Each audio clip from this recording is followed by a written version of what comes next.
Baik, assalamualaikum warahmatullahi wabarakatuh. Kita akan membahas tentang permainan bola voli untuk hari ini. Jadi sebelumnya kita memulai pembelajaran pada siang hari ini, kita sebaiknya membaca basmalah bersama-sama. Bismillahirrahmanirrahim. Baik, untuk bersama tuh langsung saja ke pembahasan. Baik, kita ke materi pertama, yaitu sejarah permainan bola voli. Sejarah di internasional permainan bola voli disebutkan oleh William B. Morgan pada tahun 1895 di Holyoke, ke Amerika bagian timur. William B. Morgan adalah seorang pembina pendidik jasmani pada Young Men Christian Association atau MCA pada tahun 1974. Pertama kali bola voli dipertandingkan di Polandia dengan peserta yang cukup banyak. Pada tahun 1984 didirikan Federasi Bola Voli Internasional atau International Volleyball Federation atau IVBV, yang waktu itu beranggotakan 15 negara dan berkedudukan di Paris. Selanjutnya, ini sejarah yang ada di Indonesia. Permainan bola voli masuk ke Indonesia pada waktu penjajahan Belanda, sudah tahun 1928. Perkembangan permainan bola voli di Indonesia sangat cepat. Hal ini terbukti pada Pekan Olahraga Nasional atau PON kedua tahun 1952 di Jakarta. Sampai sekarang, permainan bola voli termasuk salah satu olahraga yang resmi dipertandingkan. Pada tahun 1955, tepatnya pada tanggal 22 Januari didirikan organisasi bola voli seluruh Indonesia atau bisa disingkat PBFSI dengan ketuanya organisasi bola voli. Maka tanggal 28 sampai 30 Mei 1955 diadakan Kongres dan Kejuaraan Nasional yang pertama di Jakarta. Baik, kita lanjut ke slide selanjutnya, yaitu sarana dan prasarana dalam permainan bola voli. Yang pertama yaitu lapangan dan ukurannya. Lapangan permainan bola voli berbentuk persegi panjang dengan ukuran panjang 18 meter dan lebar 9 meter. Semua garis batas lapangan, garis tengah, garis daerah serang adalah 3 meter daerah depan. Garis batas itu diberikan tanda batas dengan menggunakan tali kayu, cat, atau kapur. Kertas yang lebarnya tidak lebih dari 5 cm. Lapangan permainan bola voli terbagi menjadi 2 bagian sama besar yang masing-masing luasnya 9 kali 9 meter. Di tengah lapangan dibatasi garis tengah yang membagi lapangan menjadi 2 bagian sama besar. Masing-masing lapangan terdiri dari atas, daerah serang, dan daerah pertahanan. Daerah serang yaitu daerah yang dibatasi oleh garis tengah lapangan dengan garis serang yang luasnya 9 kali 3 meter dan daerah pertahanan seluas 9 kali 6 meter. Kita lanjut ke sarana berikutnya, yaitu jaring atau net. Jaring untuk permainan bola voli berukuran tidak lebih dari 9,50 meter dan lebar tinggi tidak lebih dari 1 meter dengan peta atau mata jaring berukuran 10 kali 10 cm. Tinggi net untuk putra 2,43 meter dan untuk putri 2,24 meter. Tepian atas terdapat pita putih selebar 5 meter. Selanjutnya daerah servis. Selanjutnya bola. Baik, bisa dilihat pada slide lapangan permainan bola voli seperti berikut. Baik, langsung saja, ini contoh gambar bola voli.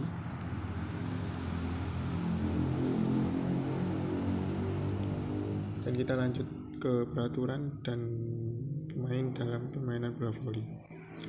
Sebuah pemain dalam lapangan permainan sebanyak 6 setiap regunya. Ditambah 5 orang sebagai pemain cadangan dan 1 orang pemain libero. Satu tim maksimal terdiri dari 12 pemain. 1 coach, 1 sistem coach, 1 trainer, dan 1 dokter medis. kecuali libero. Satu dari para pemain adalah kapten tim, dia harus diberi tanda dalam skor set. Hanya pemain yang terdaftar dalam skor set yang dapat memasuki lapangan dan bermain dalam pertandingan. Pada saat coach dan tim menandatangani skor set, pemain yang terdaftar tidak dapat diganti. Nah, itulah peraturan permainan dalam permainan bola voli. Baik, kita lanjut ke teknik dasar permainan bola voli.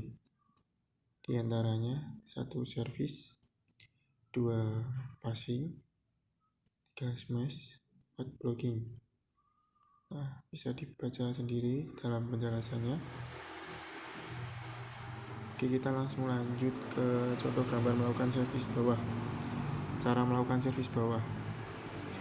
1. Langkah pertama adalah sikap tubuh berdiri, kemudian kaki membentuk kuda-kuda dengan tubuh agak condong ke depan. 2. Langkah yang kedua, salah satu tangan memegang bola dan tangan yang satunya digunakan untuk memukul bola dengan jari tangan dalam keadaan mengepal atau menggenggam. 3. Yang ketiga, bola sedikit dipambungkan, kemudian bola dipukul bagian bawah dengan ayunan tangan dari belakang ke depan. Kita lanjut ke contoh gambar melakukan servis atas. Cara melakukan servis atas. Langkah pertama, sikap tubuh berdiri. Salah satu tangan memegang bola, kemudian bola dilambungkan, kemudian dipukul dengan jari-jari secara rapat dan sekuat tenaga. Kedua, pukulan bola diusahakan melewati di atas net. Ketiga, langkah yang pukul dengan keras supaya membentuk dan bergelombang. Selanjutnya, contoh gambar melakukan servis lompat. Cara melakukan servis lompat. Berdiri dengan kedua kaki dirapatkan, kedua telapak tangan memegang bola di depan badan, bola dilemparkan ke atas depan dengan kekuatan yang terukur. Saat bola melambung di udara, lakukanlah tolakan dengan cara maju beberapa langkah ke depan untuk mendapatkan lompatan yang maksimal untuk mengembangkan bola. Berakhir pada saat mencapai ketinggian yang maksimal dengan posisi bola berada pada jangkauan, tepuklah bola tersebut. Kita lanjut ke contoh gambar melakukan passing bawah. Cara melakukan passing bawah bisa dilihat langkahnya. Berdiri menghadap arah datangnya bola, salah satu kaki di depan, kedua lutut ditekuk dan badan agak dicondongkan ke depan.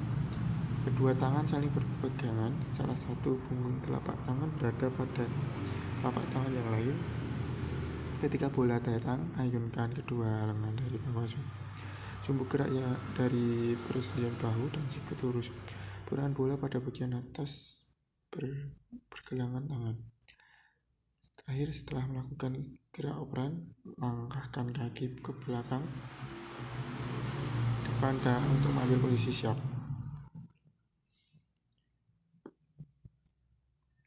Yang selanjutnya, contoh gambar melakukan passing atas. Cara melakukan passing atas. 1. Berdiri menghadap arah datangnya bola.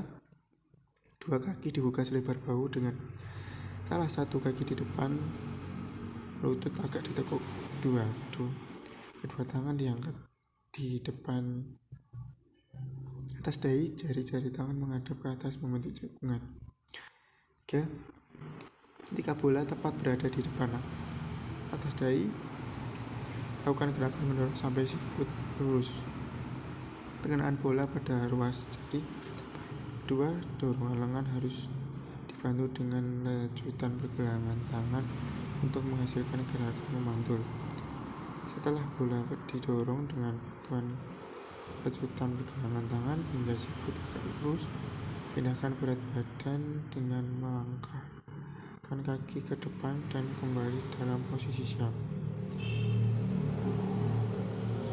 Selanjutnya, contoh gambar melakukan smash. Cara melakukan smash. Berdiri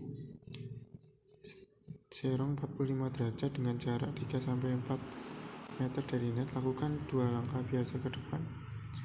Pada langkah kedua diperlebar, kemudian kaki dirapatkan. Setelah kaki dirapatkan, lakukan gerakan meloncat sambil melejutkan tangan yang akan memukul ke atas belakang kepala. Kemudian lakukan gerak memukul. Pukulan dilakukan pada titik tinggi loncatan.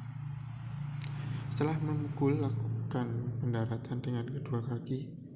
Lutut harus memper untuk menjaga keseimbangan, kemudian kembali ke posisi siap. Kemudian yang terakhir yaitu contoh gambar melakukan blocking. Cara melakukan blocking: berdiri menghadap mat, kedua kaki dibuka selebar bahu, kemudian lutut ditekuk, kedua tangan bersiap di depan dada, dan pandangan memperhatikan arah datangnya bola. Yang kedua, tolakkan kedua kaki sambil meluruskan kedua tangan lurus ke atas. Sikap kedua tangan lurus, jari-jari tangan diregangkan, dan kedua telapak tangan aktif mengikuti arah pukulan lawan. 3. Pendaratan dilakukan dengan kaki mengeper dan kembali siap ke posisi semula. Baik, mungkin itu saja yang dapat saya sampaikan untuk hari ini tentang materi permainan bola voli. Kurang lebihnya mohon maaf. Tetapi baik. Wassalamualaikum warahmatullahi wabarakatuh.